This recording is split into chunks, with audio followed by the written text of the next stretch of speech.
বিকেলে চা খাওয়ার জন্য একটি পারফেক্ট নাস্তা তৈরি করব, আর এই নাস্তাটা যে কেউ তৈরি করতে পারবে। নাস্তাটা তৈরি করার জন্য লাগবে একটি ডিম, স্বাদ মতো চিনি, 3 টেবিল চামচ মতো লিকুইড দুধ, তার সাথে স্বাদ মতো লবণ, আর দিয়ে দেব বাটার কস্ট। এখানে চাইলে বাটার কস্টের পরিবর্তে আপনারা চাইলে কিন্তু যে কোনো ফ্লেভার অ্যাড করতে পারবেন। এখন সব কিছু ভালোভাবে মিশিয়ে নিতে হবে। এমনভাবে মিশাতে হবে ডিম, চিনি, দুধ সব কিছু যেন ভালোভাবে মিশে যায়। যখন মেশানো হয়ে যাবে দিয়ে দেব 1 টেবিল চামচের মতো রান্নার রেগুলার তেল। তেলটা দিয়ে আবারও কিছুক্ষণ ভালোভাবে মিশিয়ে নিতে হবে। যখন সব কিছু ভালোভাবে মেশানো হয়ে যাবে তখন দিয়ে দিতে হবে 1 কাপ পরিমাণে ময়দা। যদি প্রয়োজন হয় তাহলে আরেকটু দিয়ে নেবেন। 1.5 কাপ পরিমাণে ময়দা। এখন ভালোভাবে একটি ডো তৈরি করে নিতে হবে। ডোটা একদমই নরম করে তৈরি করা যাবে না, হালকা একটু স্টিকি আর নরম টাইপের। আর ডোটা তৈরির সময় যদি দেখেন যে হাতে লেগে আসে, সেক্ষেত্রে কিন্তু চাইলে এখানে আপনারা অল্প একটু সয়াবিন তেল ইউজ করতে পারবেন। তার সাথে দিয়ে দেবো 1/2 চামচের মতো বেকিং পাউডার। এর থেকে বেশি দিবেন না, সেক্ষেত্রে কিন্তু নাস্তাটা খেতে একদমই ভালো লাগবে না, মানে একদমই নরম ক্যাতক্যাতে লাগবে। এখন হালকা একটু হাতে তেল মাখিয়ে ডোটা তৈরি করে নিয়েছি।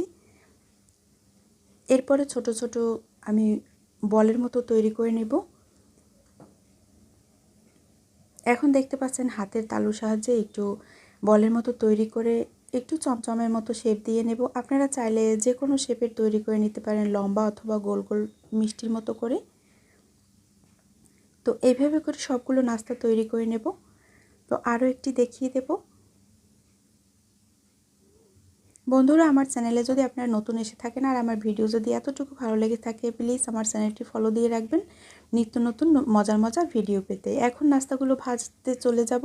তার জন্য এখানে ফ্রাই প্যানে কিছুটা পরিমাণে তেল দিয়ে, এখন তেলটা যখন হালকা কুসুম গরম হয়ে আসবে তখনই কিন্তু নাস্তাগুলো দিয়ে দিতে হবে। নাস্তাগুলো দেওয়ার পরে হালকা একটু চুলার আঁচটা বাড়িয়ে দেব। এরপরে উল্টে পাল্টে দিতে থাকবো একটু পরপর। এরপরে দেখতে পাবেন যে নাস্তাগুলো অনেকটাই বড় বড় হয়ে গেছে। আর এই নাস্তাটা চায়ের সাথে খেতে অসম্ভব মজাদার। বাচ্চাদের তো ভীষণ পছন্দ হবে, কারণ ওরা নরম জাতীয় নাস্তা খেতে, মানে নরম খাবার খেতে একটু বেশি পছন্দ করে। এখন উল্টে পাল্টে লাল লাল করে ভেজে নেব। আপনারা চাইলে এই পর্যায়ে তুলে নিতে পারেন, আর চুলার আঁচটা বাড়িয়ে দিয়ে ভেজে নেবেন না, সেক্ষেত্রে কিন্তু দেখা যায় দ্রুত উপরটায় কালার চলে আসবে আর ভিতরটা কিন্তু কাঁচা থেকে যাবে।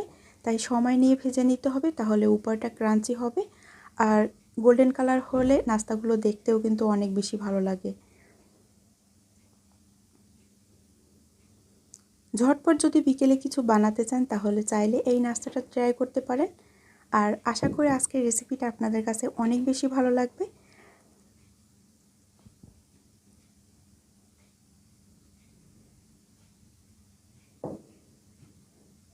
এখন সবগুলো নাস্তা তুলে নেব, আর পরের ব্যাচও কিন্তু একইভাবে ভেজে নেব।